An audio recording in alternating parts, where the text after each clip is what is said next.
En quoi la vérité libère-t-elle, me demandez-vous? La conquête de la vérité, c'est mon combat de toujours, celui que j'ai initialisé en 1977 par mon livre 2 plus 2 égale 5, poursuivi par La tête coupée en 1991 sur la destruction de l'intelligence, et qui me conduit aujourd'hui à vous révéler le grand secret du langage pour retrouver notre liberté perdue.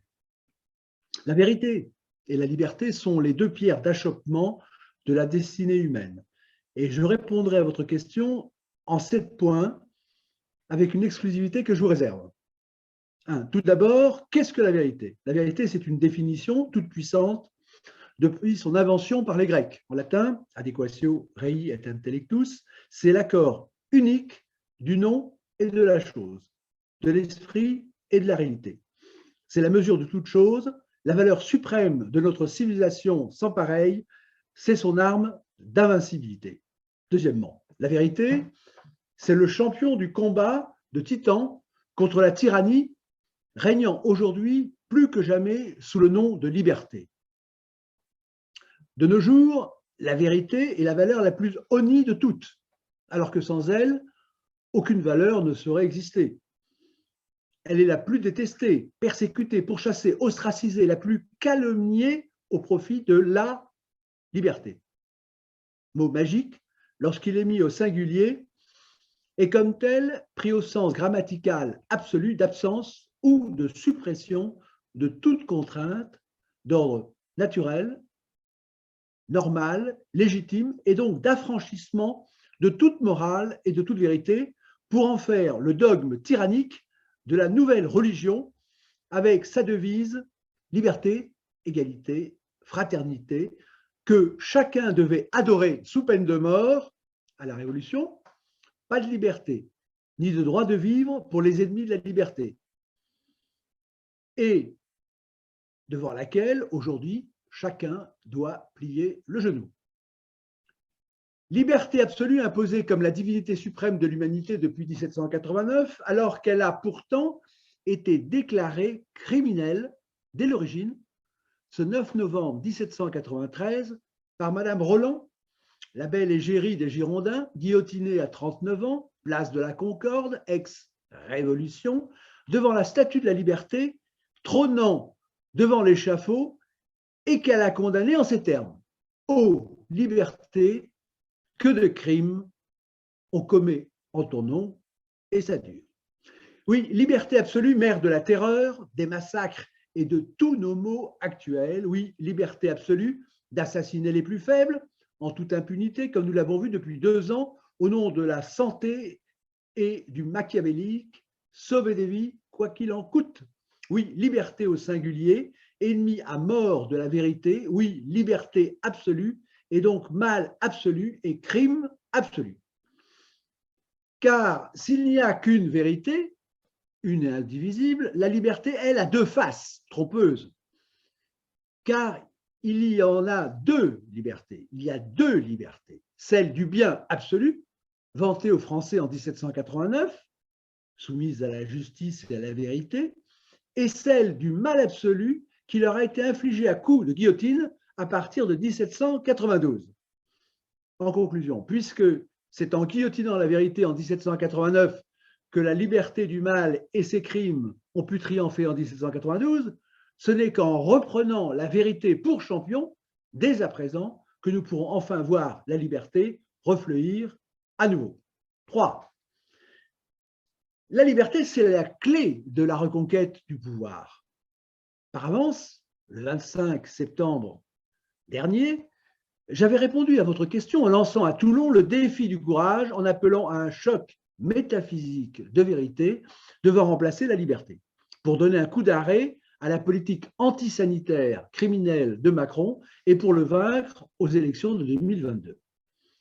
Car la liberté absolue, sans la vérité, c'est la loi du plus fort sur le plus faible.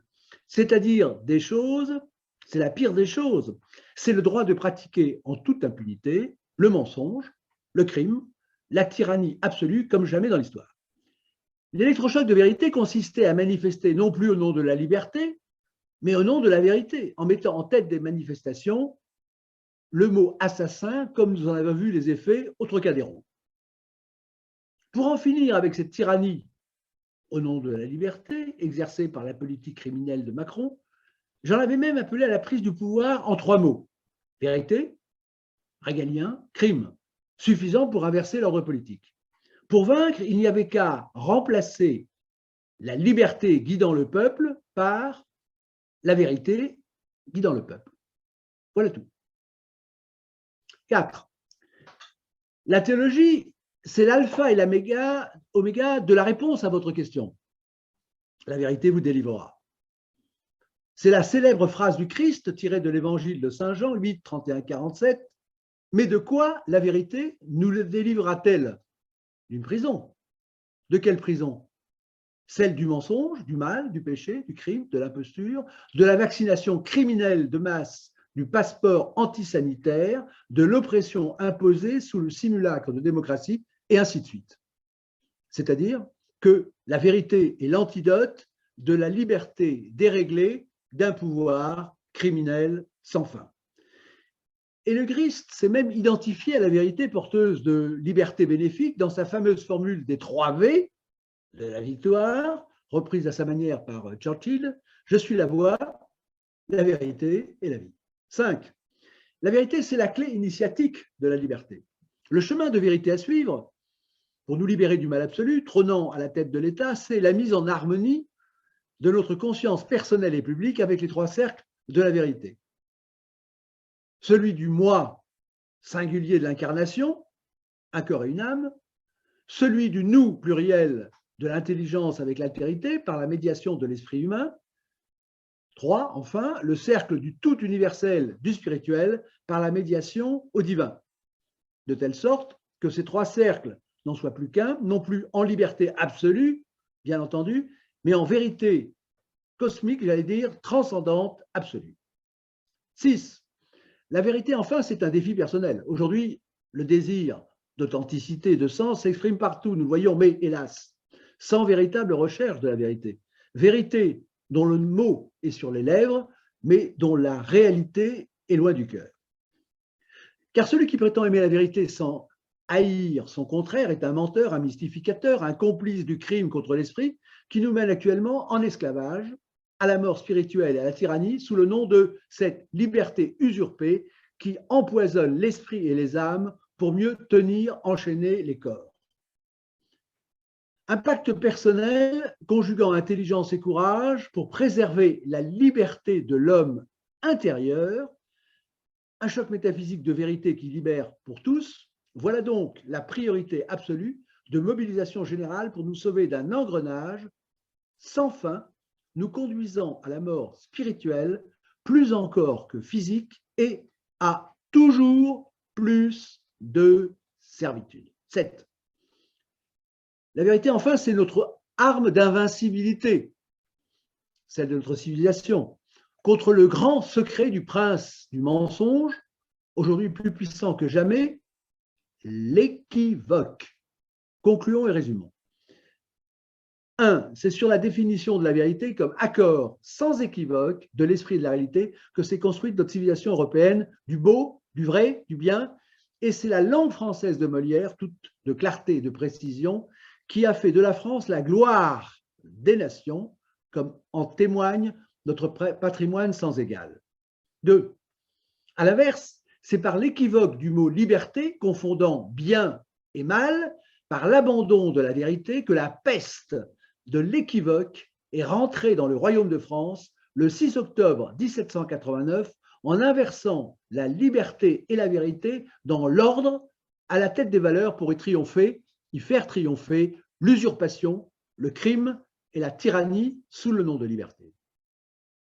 3. C'est par l'oubli de Molière, qui nous avait prévenu un siècle plus tôt, en 1669, dans sa fameuse préface du Tartuffe ou l'imposteur, que cette peste de l'équivoque, à l'origine de tous nos mots actuels, a pu se répandre. Et en effet, prévenait Molière, puisqu'on doit discourir des choses et non pas des mots, la plupart des contrariétés viennent de ne pas entendre et d'envelopper dans un même mot des choses opposées. Voilà le grand secret du langage truqué. 4. C'est Molière qui nous avait donné par avance l'antidote à cette peste de l'équivoque. Il ne faut, disait-il, qu'ôter le voile de l'équivoque et regarder ce qu'est la comédie en soi pour voir si elle est condamnable. Pour nous libérer de nos pires maux, il nous suffit donc d'arracher le masque de l'équivoque des deux libertés inverses, la liberté du bien et la liberté du mal, confondues dans le même mot liberté absolue au singulier. 5. Remettre la langue française à l'endroit pour en finir avec l'équivoque, remettre la vérité en tête de notre langage et de nos institutions. Voilà donc le choc métaphysique à opérer en substituant la vérité à la liberté dans l'ordre hiérarchique des valeurs intellectuelles, morales et politiques à respecter pour terrasser l'usurpation, le crime et la tyrannie triomphant sous le nom de liberté. Voilà le grand secret de la vérité qui libère, non plus au cri de la liberté ou la mort, mais bien au nom de la vérité ou la mort. La vérité qui libère, qui délivre du mal, voilà donc l'arme d'invincibilité dans le grand défi intellectuel de notre temps qui doit tous nous mobiliser dans l'ultime combat de libération du mensonge et de l'ambiguïté contre l'usurpation et la tyrannie qui nous sont infligées sous le nom truqué de liberté, contre la peste des temps modernes du en même temps, bien et mal, vrai et faux, beau et laid, s'avançant masqué sur le voile criminel de l'équivoque, et j'ajouterai, et de la philanthropie, dont seule la vérité, toute la vérité, rien que la vérité, pourra nous libérer à jamais.